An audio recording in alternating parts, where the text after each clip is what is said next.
I've worked with lots of people with lots of dysfunctions. Probably cigarette smoking is harder to change than alcoholism. And the reason is, an alcoholic, if you can break into pretty much two of his behavioral change or her behavioral change, they pretty much drink two different places. If you can break into that environment, you can change the behavior. Smoking, they have behavioral cues everywhere. So they get up in the morning, they smoke, they have a cup of coffee, they smoke, they eat breakfast, they smoke before they eat breakfast, they smoke when they get in the car, they smoke when they get out of the car, they smoke before they go to work. They got all those behavioral cues that you have to change in order to do that. So you say, well, what are you telling us? I'm telling you, for a marriage conference like this or a relationship conference like this, if you want to change one thing, you don't want to try to change everything, because change is very difficult, because it's all on the conscious behavior. See, let me just tell you how difficult it is. Let's just say that that I have a friend in Baltimore, which I do. I speak at a church in Baltimore every night. How far is Baltimore from here? Okay, 60, 70 miles. Let's just say tomorrow afternoon, I'd say I'm going to meet my buddy over there, have a burger, and then come back here. And so I leave at 10 o'clock because I've heard about your traffic. You have the same kind of traffic we have in Dallas. And so I go over there and see him, and then I come back, see him for about 30 minutes or so. I wouldn't be that tired. Why? Because I'm a driver. It's all subconscious. I don't think about putting my seatbelt on. I don't think about putting it in gear. I don't think about any of that, okay? It wouldn't tire me out all that much. Take the same trip, 60 or 70 miles outside of another major city. This time, let's let the major city be London, England, all right? I would go 60 miles out. I would come back in. I would be totally exhausted. Why? Because they drive on the wrong side of the road, okay? So the whole time I would be knuckling it. I'd be over here thinking I'm going to stay over here. There's a truck coming over there, and if I don't stay over here, I'm going to die, okay? I'm going to die. See? I would be totally exhausted. That's the way change is. That's why most people don't change, because it's exhausting to change one thing. You got to think about it. You got to, and if we had time, I would just teach you how you also have to have a reward system to make sure you actually do the change. But it's very difficult. So as you come, I just want you to decide that I'm going to change just one thing. If you can just change one thing, it'll make a major difference in your life. If you can just change one thing for the better, most people don't change. And let me just, I hate to discourage you off the bat, but most people will come here and hear this, and you won't do anything. You won't take anything home with you. You'll forget what you said tomorrow, and it won't affect your life. And so really, you've just wasted 2 hours. Basically, so to discourage you. But there are a few, here's the people who will change. Matter of fact, the person that, for example, let's just go back to the driving down the wrong side of the road. The person that would become a wrong side of the road driver would be this person. The person who gets transferred to London, and they have a job, and they have to go to work every day in London for a year because they got to support their family. That's the only job they got. They got transferred, and that's their job. They would have to change. They had no choice, and so they changed. Most people only change when they have no choice. That's why in a marriage, most people don't ever change until they get to the point where one or the other says, I'm done. If something doesn't happen here, I'm done. Most people don't stop smoking until they go to the doctor, and the doctor says, if you keep smoking, you're going to die. And then the person that couldn't stop smoking all of a sudden is able to stop smoking. That's why in the recovery movement, they call it breakdown. Breakthrough usually doesn't occur to break down. All right. So most people don't change until they get to that point in their life. Now, the way you would, if you want to change, the best way to change would be this. For example, driving down the wrong side of the road in London, what would help you do that would be one major thing. Would be a person in the car with you that was an encouraging person. If you didn't have to do that alone, if you had somebody with you to say, man, that truck came and you stayed over here and we're alive, way to go. Let's stop at the 7-Eleven, get a big gulp and celebrate. You did so good. That would help you change. What would really be good is if that person in the car with you grew up in London and they knew the roads. See, for example, if you come to Dallas, I know the roads. If you say, I'm going to go over here, I'm going to go down to LBJ and turn over, and I say, no, you don't want to go there. That's this time of day, you don't want to be on that road. I know the roads, okay? You find somebody who's an encourager who know the road, okay? So what I'm telling you today is we can change. I'm going to be an encourager. I know the roads. I'm going to teach you some things that will help you. Decide one specific thing you're going to do, and then next week figure out a way to put it into practice. Some kind of behavioral cue, maybe some kind of reward system for you to do that. Because most of the time you won't. See, you cannot not do anything. The more you try not to do something, the more you do it. Our Adam suit is just set up that way. You cannot not eat chocolate. You just can't eat it. You can't because there's only one pitch. You can only have one thought in your mind at one time. Let me just teach you that. Yeah, I can tell some of you don't believe that. Some of you say you multitask. No, you don't. You switch back and forth real quick. Which slows you down, by the way. Let's just say right here is an elephant, okay? See this elephant? It's got on pink pajamas. That's a funny looking elephant, isn't it? It's on yellow roller skates. See the trunk? Woo! Look at that trunk. Look at that trunk. Look at that elephant. I'm going to push it. It's rolling. See that elephant? It's rolling. You got it in your mind? See that elephant in your mind? See those pink pajamas? See those yellow roller skates? Now get it out of your mind. Get the elephant out of your mind. Get the pink pajamas out of your mind. Get those yellow roller skates out of your mind. Like that trunk. Get that trunk out of your mind. Get it out of. Is it back? Is it out? Is it out? Back. Where is it? Is it elephant? It's all in here. That elephant is everywhere. The only way to get it out, replace it with something else. It may be a blue frog. You may be real strange. I don't know. But that's what the Bible talks about, is that you got to put off this thought and you got to put on that thought, you see. And the world, by the way, is always telling you what thoughts to think. That's why the Bible is always talking about renewing your mind, thinking the way the world wants you to think. Remember, the world's a Ponzi scheme. The world says you can have this without that, you see. You can have pleasure without consequences. Whether you're talking about an exotic dancer and exotic derivatives, the world is always lying to you. And here's the hard part. The world tells you you can have pleasure without consequences, and you can for a short period of time. You see, if things happen immediately, if consequences to behavior happen immediately, I wouldn't have to go around the country telling people how to live. They'd figure it out themselves if things happen immediately. For example, let me illustrate that too. Let me give you a visual. Let's just say that, I'll tell you a story. My wife and I were speaking, we were in Mobile, Alabama, and I was just about to close the curtain on the hotel room, just as the hot light on the Krispy Kreme donut came on, like a sign from God. Bloom, hot, And so I told my wife, look, a sign from God. Let's walk down to the Krispy Kreme and get some exercise. Now, that's what we call rational lies. Your Adam suit, remember what your Adam suit is? That's your body that God's got to kill to get you into heaven, okay? You're never going to redeem it. Now, the more you can redeem it down here, the better marriage you're going to have, the better everything you're going to have. The more you can get this Adam suit to do what it does not want to do. Of course, I'm from Dallas. I'm a huge Cowboy fan. They're going to be pallbearers at my funeral so they can let me down one last time.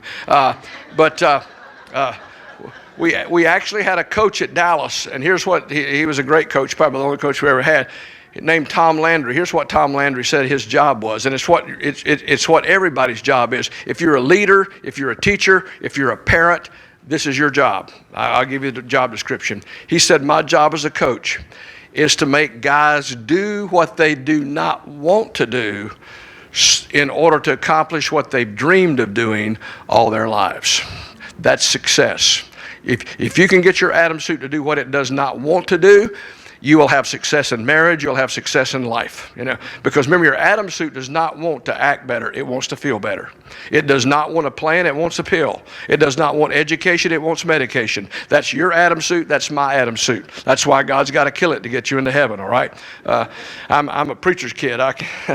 It was pretty funny when I was a kid, because Sunday nights, the music guy would always have the women sing and then the men would sing. And one night it was pretty funny to me because the women would sing, we'll get a new body, we'll get a new body. And the men sang, praise the Lord, praise the Lord. One day you'll get a new body, praise the Lord. But until then, you got to deal with it. You got to deal with it. My Adam suit wants rational lie because I want a donut. So let's get some exercise, walk down the Krispy Kreme. When we get down the Krispy Kreme, guess what? They're cheaper by the dozen. Honey, we need to get a dozen. We'll save money. Another rational lie, okay? And that's when I realized I could eat 8 Krispy Kreme donuts by myself. I mean, it's just hot fried sugar. How many had a Krispy Kreme donut? It just melts in your mouth. It melts in your mouth. And guess what? Just pure pleasure, no consequences whatsoever. Just pure pleasure. I didn't have to change size of my pants or anything. But if I do that regularly, I may get on the scale. It may say 1 at a time, please, because I'm going to get big, after a while. Now, what if things happen immediately? What if you took a bite of Krispy Kreme and fat went bloop? You'd go, good night. Did you see that fat jump out like that? That's a powerful donut. I'm not eating any. I'm not even getting close to those. It doesn't work that way, does it? See, at first you have it, then it has you. Matter of fact, there's a verse in Proverbs says, like a dog returns to its vomit. You see, you can't control it. So the more you can control that Adam suit in your marriage or whatever, the better off you're going to be down here. I kind of describe it like a dog. You ever been to somebody's house where the dog controls the house? I mean, you're on the porch and the dog is licking you and getting on your leg and you're trying to get the dog away, and finally they open the door and you think, I'm getting away from this dog, and you go in the house and they let the dog go in the house with you. You ever been there? And then you're trying to eat and the dog's trying to get your food and you're trying to keep the dog down and eat your food and keep the dog down. And then they say, is the dog bothering you? And I want to say, is this a seeing eye dog? Are you totally blind? Yes, the dog's bothering me. Can't you see? And then they say something like, well, that's how the dog shows affection. Well, it's a miserable existence being in a house where the dog controls the house. But I've been in people's houses. They have a dog, but they control the dog. They tell it when to sit. They tell it when to get. And it's a pretty reasonable existence. And that's the way it is with your Adam suit. You better control it. Now, the world is a Ponzi scheme. The world will say, oh, just follow your heart. If I followed my heart, I'd weigh 300 pounds. You can't follow your heart, You better lead your heart. You better guide your heart. You can't follow your heart in marriage, I promise you. It won't work, because you want what you want. You want to feel better. You don't want anybody, you won't, it's in all of us. Okay, so that's kind of the overview, so you'll understand what we're talking about, because we'll give you some practical principles, but you got to at least put one of them into practice, all right?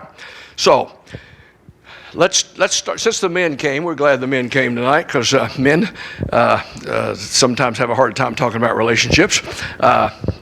Difference between a man and a savings bond, they say sometimes it is a savings bond eventually matures. Some of us men don't. Let's review a little bit the stages we go through. Remember, first is the wonderful stage, war. Now, why do we have war? Well, we have the war for the main reason is because of our Adam suits. Because I want what I want, you want what you want. When we're together, we have a problem. Okay, that's one problem we have. Another problem we have is different personalities. Different personalities. Right. The part 2 of this seminar we do around the country is we actually give personality tests to couples, short form of the Myers-Briggs, so they can understand their different personalities.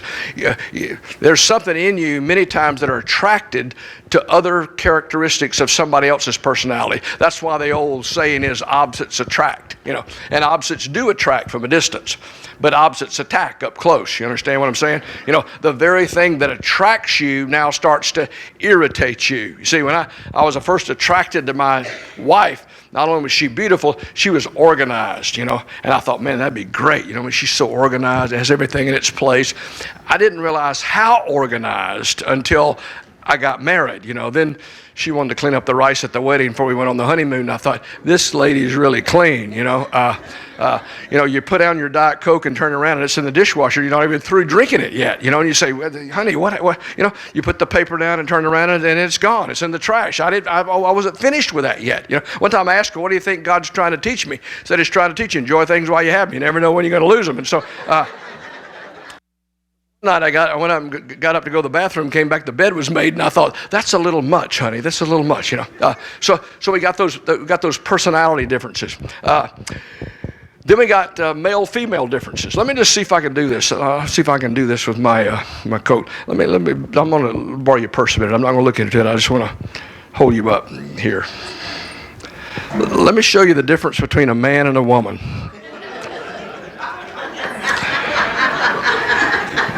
This is a woman, and this is a man. See, if you come to my house, let's start off when a woman came tonight. She thought about a lot of different things. Am I going to wear my hair up or down or this side or that side? Am I going to wear something in my hair? Am I going to wear a bit of bow or something to pull it back? Or sometimes what color am I going to wear my hair? Am I going to wear a necklace with these earrings or earrings with that necklace, or maybe a bracelet with that necklace, a bracelet with those earrings? Am I going to wear a dress or a casual dress or a dressy dress? Or am I going to wear slacks or casual slacks or dressy slacks? Am I going to wear slacks that come here, here, here, or here? Or am I going to wear heels or half heels or no heels or boots? Am I going to wear socks or half socks or no socks or stockings? It's a pretty complex operation. Now, what does a man do? He gets a shirt, looks for visible dirt, smells the shirt. I think I got myself an outfit here, honey. One lady in Arkansas said, I don't mind him smelling it. He wants me to smell it. He's colorblind anyway. He doesn't really, most of them don't know the difference, and it goes together. But you see, women are just complex. So you come to my house, and we got lots of towels. We got towels that match other towels. We got towels that match the floor. We got towels we use. We got towels we don't use. We got decorative towels. Nobody uses those towels. We got guest towels. People we don't know that they use those towels. We got lots of towels. Now, what if I live by myself? 2 towels. One wet, one dry, alternate 6 weeks, throw them out, buy me 2 more towels. But it wasn't good for man to be alone. He needed more towels, so God made women, you see. See, men are simple. I go to bed, 1 head, 1 bed, 1 pillow. But on my bed are 11 pillows. I take 6 off every night. I put 6 back on every morning. Why? I don't know why. Because it wasn't good for man to be alone. He needed more pillows. That's why, We moved into a new house. My wife looked at brand new wallpaper and said, that's got to go. I said, that's new wallpaper. She said, I know, but it's not me. I said, it's not me either. It's wallpaper. We got new wallpaper. See, man didn't need to be alone. He needed more wallpaper, so God invented woman. You see, we're different. Matter of fact, they've done research, and little girls at 4 years of age are already communicating, already sharing, already talking, saying things like, let's braid hair, go over to your house and talk. You see, boys at 4 years of age, 40% of what they say is totally unintelligible. Grunts, groans. You don't believe it? Go watch some 4-year-olds. Just a bunch of sounds. And by the way, men never outgrow their need to make their sounds. That's just part of it. You see, men grow up, little boys grow up competing. King of the hill, capture the flag, put a helmet on, seriously injure the other guy. That's how we grew up, you see. Women sometimes have a hard time understanding the way that competition that's in us, you see. My first vacation we took, my wife said, can we stop at the rest area? And I said, not till I pass that Chevrolet. And she said, what Chevrolet? I said, the Chevrolet passed me 30 miles back. I've been trying to catch it ever since. That Chevrolet. That's just the way we grew up. We can't rest at the rest area. All those people we passed are now going to go past us. That's why when you ask him what happened at work today, he gets all defensive because he thinks you're competing with him somehow, trying to find out something about him, use against him later. See, that's how we grew up. So we got male-female differences. We got... And this is a great purse, by the way, but I could go on forever, but I'll give you that back. It's very heavy. You got a body in there? Good night. By the way, is that the only purse you have? No. See, my wife has lots of purses. She got big purses, little purses, casual purses, fancy purses, all kind of purses. How many wallets does a man have? 1. Women have to tell men when they need a new wallet. Ever notice that? You're getting a new wallet for Christmas. No, I'm not. Yes, you are. I don't need a new one. It stinks you've had that wallet so long. You're getting a new wallet, see?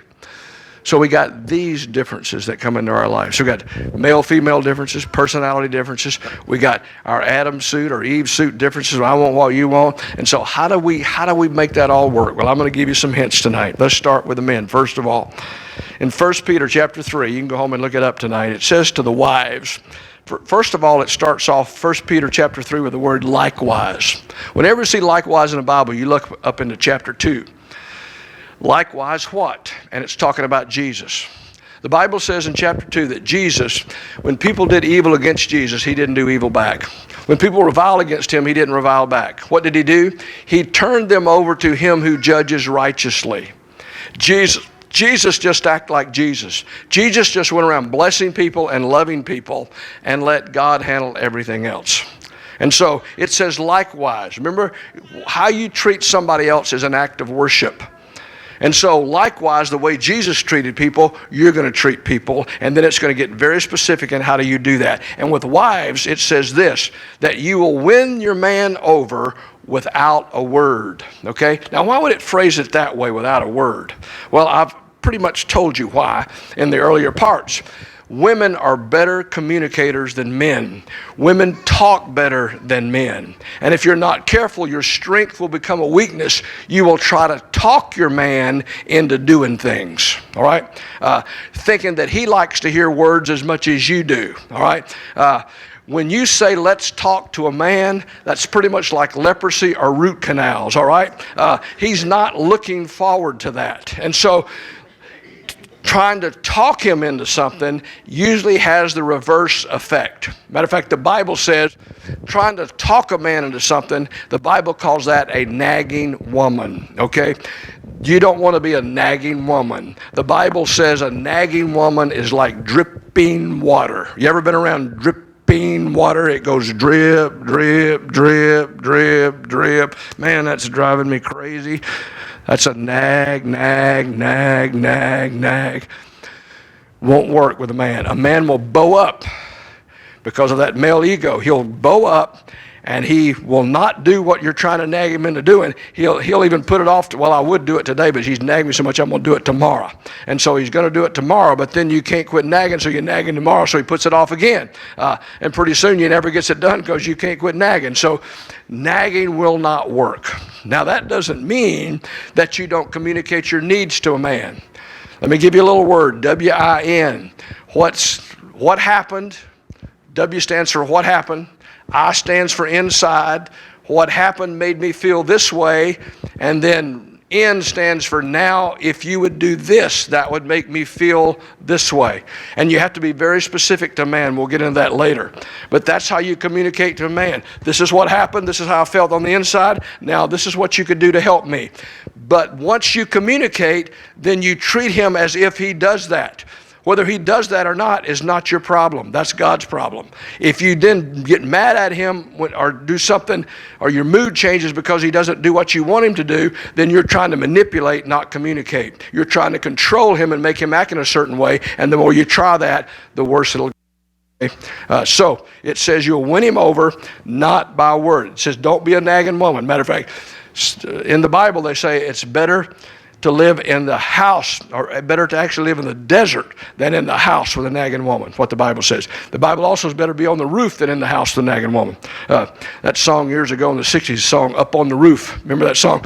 Guy had a nagging wife, went up on the roof, wrote a song, I guess, I don't know. But so you won't win him over by that. So it says, likewise, wives, you'll win him over without a word.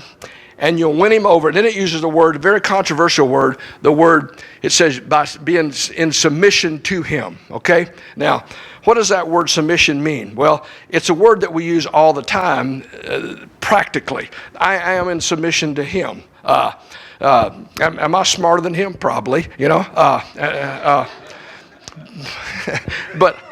But I am in submission to him. Why? He's pastor of this church. He told me when to come. I just don't show up at places. I come when the pastor asks. I'm under his authority. I submit to him. You'll submit to your boss at work. We submit in all different ways. Submit's not a bad word. Submit's how the whole world works, all right? It's how the whole world works. But spiritually, you have to really understand the word because, and by the way, everything in the Bible, this will keep you balanced, okay? This will keep you mentally healthy. Because you can read your Bible every day and be nuts. I promise you. I've worked with lots of people who've read their Bible every day and they're nuts. Everything you read in the Bible, you interpret in terms of Jesus, okay? Jesus is what the Bible is about. The Bible is written for us to get to Jesus, all right? So everything in the Bible you take in terms of Jesus, and you will stay off the ditch on either side of the road. So the word submission, what do? You interpret it in terms of Jesus, all right? Jesus submitted to God the Father. Was he just as good as God? Yes. Was he equal to God? Yes. Has nothing to do with that. It's Jesus deciding to put himself in a voluntary role in order for a great work to be done, which is the work of salvation, which was done. But what did Jesus really do? Here's what he really did. He went around telling people how good God was. That's what he really did. I mean, read the New Testament. He was always telling people, you think God's like this, but he's really like this. And he'd say, you think he's like this? God is so good that even if you had a kid live, God is so good if that kid would come home, he would run out to him, which a father never did in that day. It was just, it was too undignified. He would run to his kid and throw a party and put a robe on him and a ring on him. That's how good God is. God is so good, even if you had 99 sheep and one was lost, God is so good, he'd go looking for that one lost sheep. He went around telling people how good God was, and he'd always phrase it like this. You think he's like this, but he's really like this. Now, why would he phrase it that way? Because in that day, like this meant the Old Testament. That's what they had. That's the only thing they had. They didn't have the New Testament. Jesus just showed up. So, anybody read the Old Testament? Anybody in here read the Old Testament? God wiped out some folks, didn't he? Remember those ites, Midianites, Ammonites, mosquito bites, Gazuntites, Samsonites? I mean, if you're an ite, you were done. You were done. I wish it had gotten the termites, don't you? I mean, that was an ite. I mean, how did he miss the termites? But, so the Old Testament, if you look at it, the word fear is in the Old Testament a lot. The word fear. The word father is in the Old Testament, but it's not many times. And when it is, it's impersonal. It's like the father of many nations. And then you get to the New Testament, and it's like an about face. You know what the big word is in the New Testament?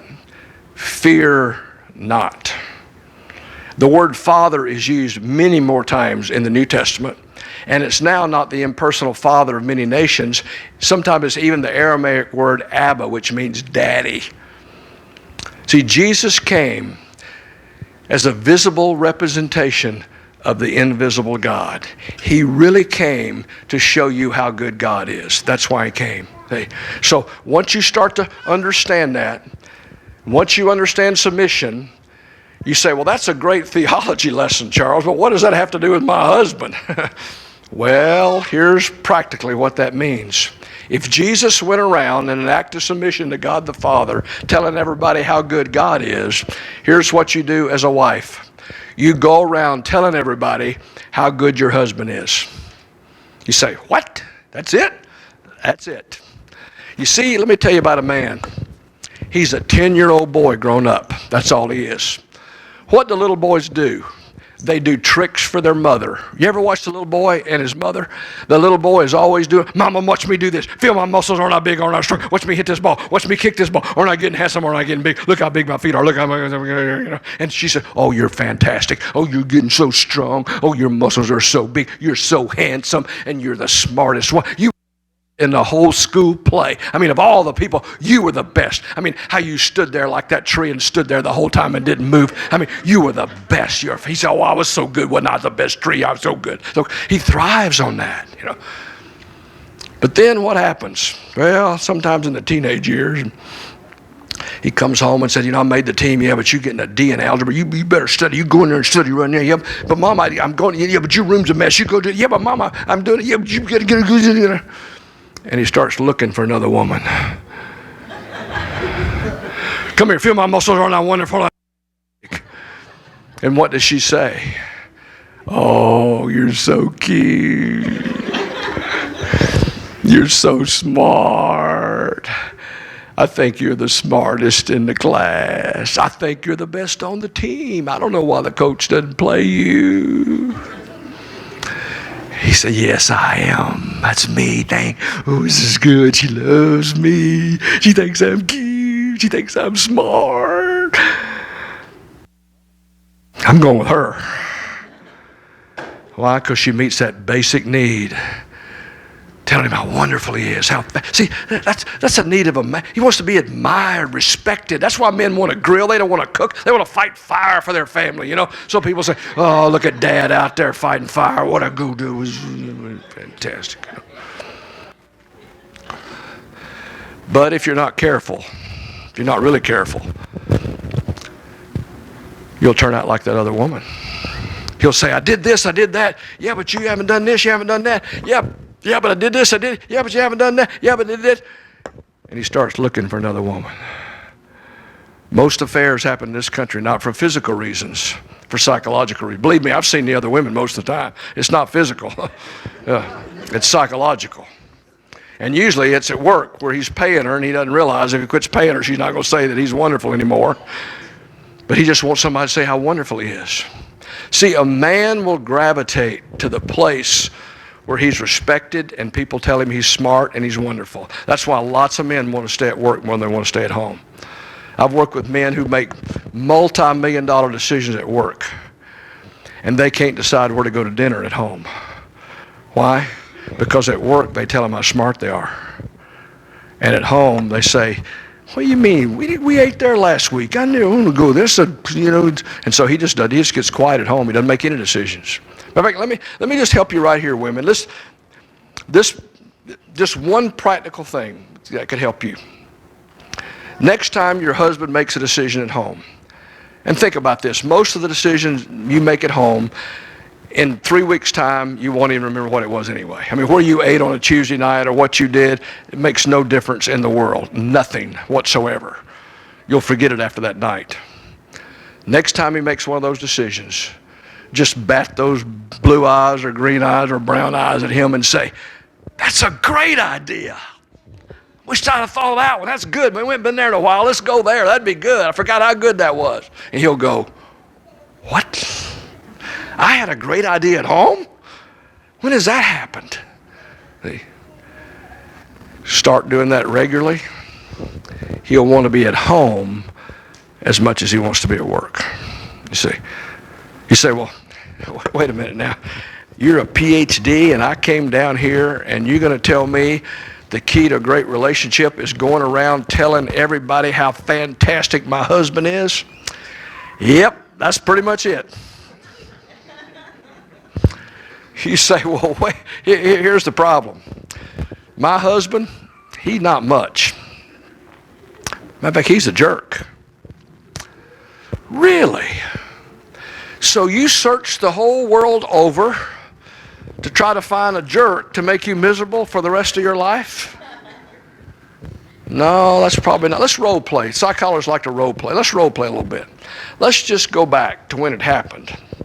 And let's just call him Bill, okay? Because I grew up in the 60s. Remember the 60s? Met him on a Monday and my heart stood still. To do run, run, run, to do run, run. I didn't know that his name was Bill. Okay, remember that in the 60s? That's when songs really meant something. But anyway, so do run, run. What is that? But so let's call him Bill. You probably came home and you told your parents, I'm getting married, isn't it? I'm getting married. They said, no, you're not ready to get. Yeah, I'm getting married. No, you're not ready to get married. Yeah, it's time. I'm getting married. No, you're not. You're not marrying Bill, are you? Oh yeah, I'm gonna marry Bill. No, Bill. You can't marry Bill. And then you say, you don't know Bill like I know Bill. And you start telling him all the wonderful things about Bill. Well, what happened to old Bill? Well, he probably quit hearing wonderful things. Because most men will do anything to get the attention of a woman, especially an attractive woman. You don't believe that? You put a big box by that door and get an attractive woman, and every man that walks by say, could you lift that for me? Oh, I don't think you can. Every man here lift that box. We won't be able to get out of bed in the morning, but we'll lift it up. Feel my muscles, aren't I wonderful, aren't I fantastic? See? Just find some ways to tell him how wonderful he is. You'll be amazed at the change in the behavior. You say, well, what if he doesn't know how to be wonderful? Most men don't. Then you got to talk to them. You got to be specific with them. You can't drop general hints to a man, okay? Remember, he didn't grow up as a woman. He doesn't know. You know, you say you like flowers, he'll buy you seeds. He doesn't know what you're talking about.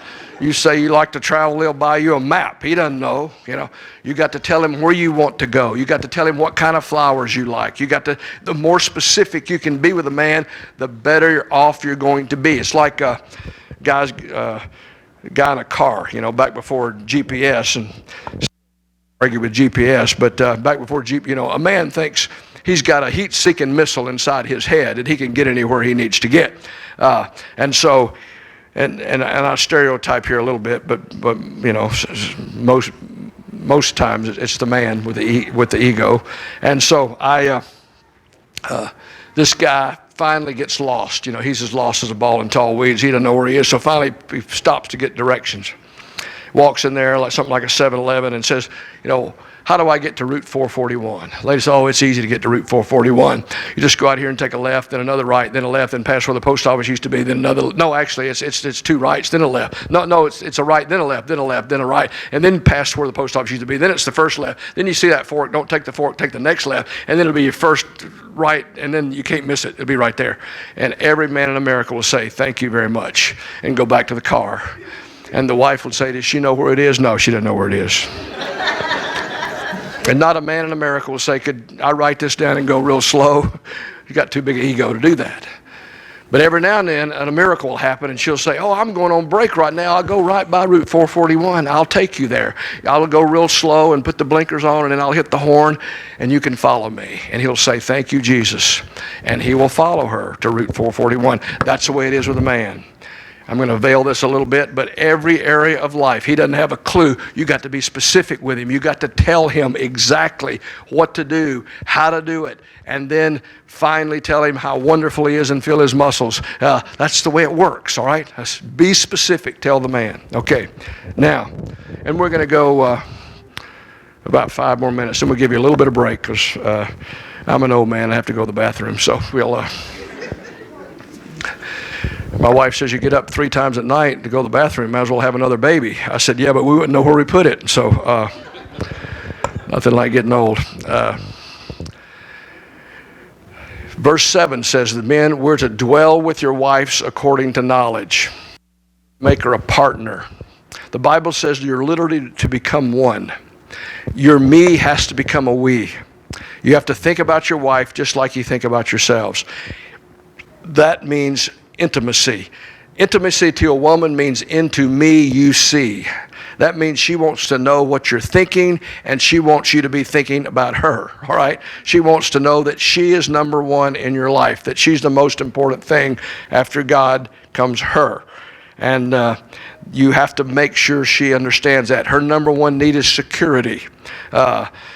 Yours is probably significant. You want to be significant. She wants to be secure. She wants to make sure that you got insurance. And that's why a lot of men don't understand when a wife gets married and she has kids, her needs change in terms of she wants you to provide and make sure we got insurance for the family, you got a car, got that kind of thing. That's why, you know, most women before they get married, best thing they could do would be a credit check, you know, to make sure that they're getting the right deal here, because that's it.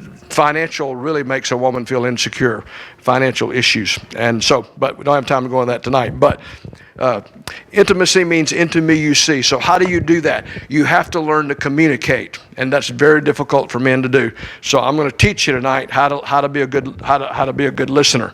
Most of your relationship problems will come from miscommunication.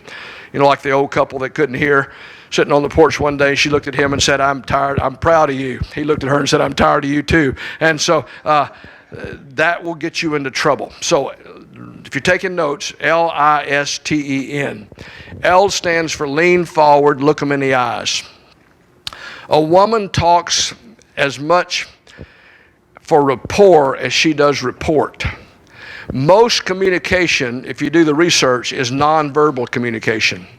A man many times doesn't understand that. A man thinks I can listen to you and be looking at my phone at the same time, or I can listen to you and be at the computer or watching the television.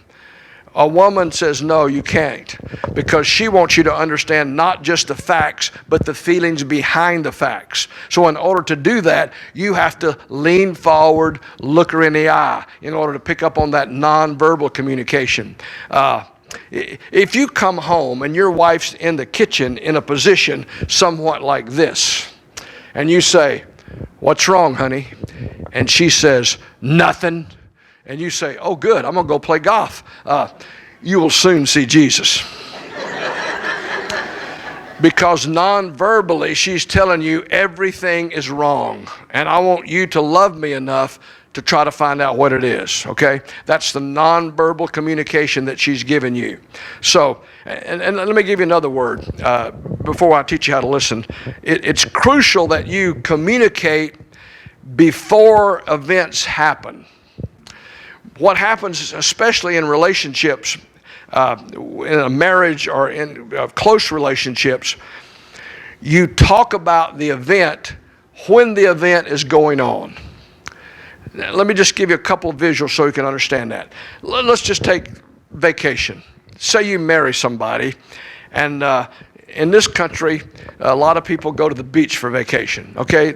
And maybe that's what you did. You went to the beach on vacation. Then you marry somebody, they went to the mountains on vacation, all right? Now, when you get married, you subconsciously think that you're going to do what you grew up doing, okay? And that's family differences. We didn't really get into that when we're talking about the war part, but that's a big part of it also. For example, like my wife, well, my mother took out the trash. I don't know why, but I grew up, my mother took out the trash. My wife's father took out the trash. We got married, nobody took out the trash, because I thought that's what women did. She thought that's what men did. Now I know that's what men do. But took me a while to figure that out. It actually takes two to take out the trash, by the way, the woman to remember it and the man to do it. But let's just take vacation. If you went to the mountains on vacation and they went to the beach on vacation, and you don't talk about that before the vacation, then it's not going to be a good vacation, because there's no good beach by the mountains in this country. You understand what I'm saying? So let me give you a word. The word is psychological. If you talk about an event before the event, it will be logical, okay? If you talk about the event while the event is going on, it will be psycho, okay? You got those words? Psycho during the event.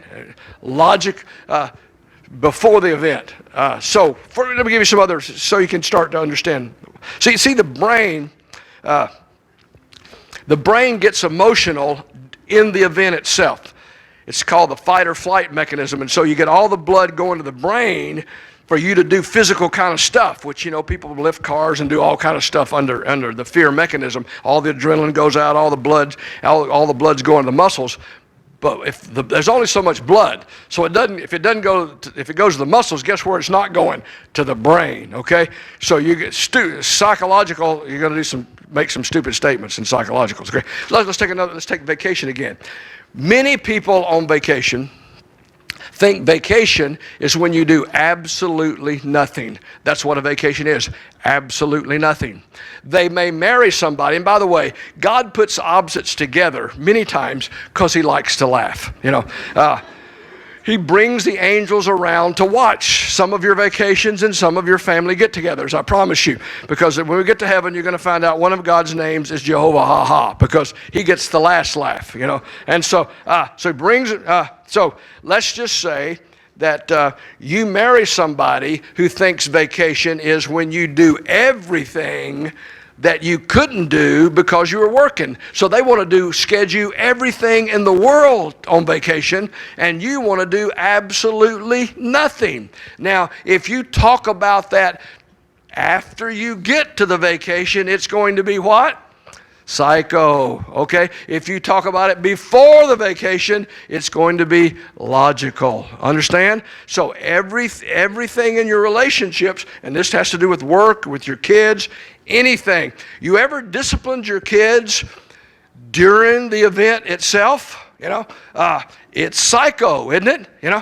I remember one time I came home and Angela, she was about 6, and she was across the street where she crossed the street by herself, and I pull in screaming at her, "Get back across the street. What are you doing over there? Get across the street." So then she runs back across the street without looking. I said, "What are you doing? You always look before you." "Well, you were screaming at me." "Yeah, because you're across the street." "Get to your room." "For how long?" "Forever." "Get out, I don't want to." So then psycho dad has got the daughter in the room forever. So then she knows dad's acting psycho, and kids will use whatever they need to use to get what they want because they got the same Adam suit you got. They don't want to act better. They want to feel better. So here's Angela up there crying, talking to God. They get real spiritual, "Help me, God, I'm in my room forever. Dad hollered at me, And I finally come up there and, "I'm sorry, I hollered at you," and "Oh, loud, you hollered at me loud." "Well, yeah, but you were across the street." "Yeah, but you hollered at me loud." "Well, yeah, I'm sorry, I just shouldn't have done that." "And you put me in a room forever." "Well, yeah, but I didn't really mean that. I mean, you don't have to stay here forever." "Well, how long?" "Well, just a little bit." Well, I'm hurting now." I said, "Well, what would help?" And she said, "Ice cream." "Well, okay, and so she ends up getting ice cream for going across the street, which is, what is that? That's psycho. That's what that is, So that's the way you do it. Okay, so lean forward, look them in the eye. That's L, okay? Now it's quarter to that clock. It's 5 minutes till, so I talk like 55 minutes, but I can talk forever. So what we're going to do is we're going to take a 10-minute break, all right? And I've done this before, so it's like herding cats to get you back, okay? So to go to the restroom, take a break. Looks like they got some snacks back there. Buy something, okay? We don't have volume 2 of Comic Belief. Volume 2 you can get on our internet. I promise you, read volume 1 of Comic Belief, you'll want volume 2 because it's all of our funny stuff with a life lesson. Matter of fact, a lot of couples read it together in the mornings to kind of get a laughter, but a lesson at the same time. I wrote it really for men because you got to entertain men or they won't read books, So that's just the way it is. And so women will read anything, but you got to do the men. So 3 of the books, and actually you can get 3 books for $25. That's a pretty good deal, isn't it? It's called a book bundle. My wife says everybody wants a deal, so she puts all my books on sale, which I don't know why, but that's what she does. So 10-minute break. We'll come back then. God bless.